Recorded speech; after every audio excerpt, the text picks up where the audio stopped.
사랑하는 성도 여러분, 하나님의 평강이 가득 넘치시길 바랍니다.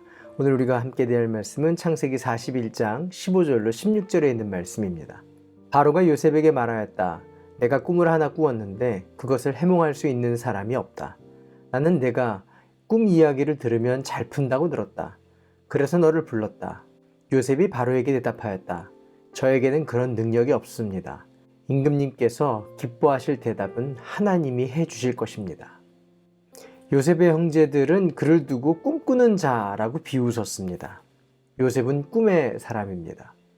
창세기 37장에 그에게 보여주신 꿈, 형제들의 곡식단이 자기가 묶은 곡식단에 절하고 또 해, 달, 별 11개가 자기에게 절하는 그 꿈이 41장에 와서 13년간의 시간이 지난 후에 이루어지는 말씀입니다.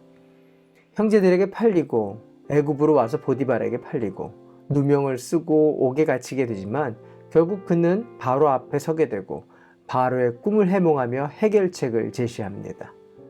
그래서 애굽의 총리가 되어지고 그 꿈이 이루어지게 됩니다.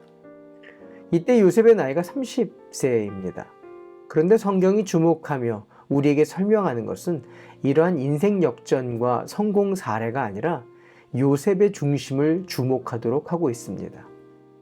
그 고백이 오늘 51절부터 53절에 요셉이 두 아들을 낳으면서 지어준 이름에서 우리는 볼 수 있습니다.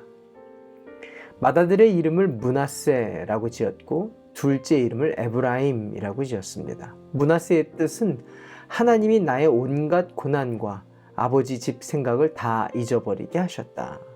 또 에브라임은 고생한 이 땅에서 하나님이 자손을 번성케 해주셨다라는 뜻입니다. 요셉은 이렇게 그의 신앙 고백을 합니다.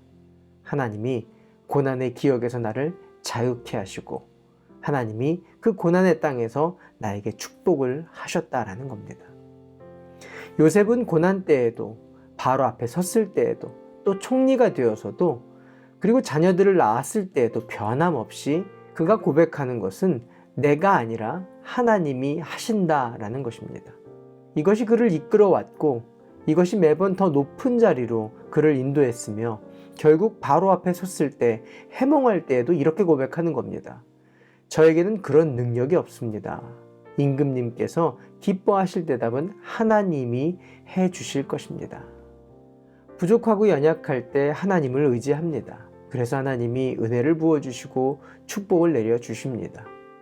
형편이 나아지고 지위가 높아집니다. 그런데 은혜로 형편이 나아지고 지위가 높아지고 나면 오히려 내가 해야 한다고 내 지혜를 의지하고 내 방법을 의지하게 됩니다. 하나님을 의지해서 주신 축복인데 그것을 유지하기 위해서 내가 해야 한다라고 하면서 자신을 의지하는 것입니다. 일테면 은혜를 구할 때 기도하던 사람이 주신 복 때문에 그것으로 인해 바빠서 기도할 시간이 없다고 말하는 것과 같습니다. 바로는 요셉을 귀하게 여깁니다. 그에게 옥새 반지를 줘서 애굽을 다스리는 권한을 모두 줍니다. 그의 이름도 애굽의 이름으로 바꿔 지어줍니다. 또 그에게 결혼도 시켜줍니다. 그렇게 해서 바로는 요셉이 애굽 사람이 되도록 합니다. 그런데 요셉은 아이들의 이름을 히브리 이름으로 지어줍니다. 므낫세와 에브라임입니다. 그리고 그의 이름들을 부릅니다. 하나님이 이 고통을 치료하셨다. 하나님이 내게 축복해 주셨다. 하나님은 하나님이 기뻐하시는 길을 걷는 자를 성공하게 하십니다.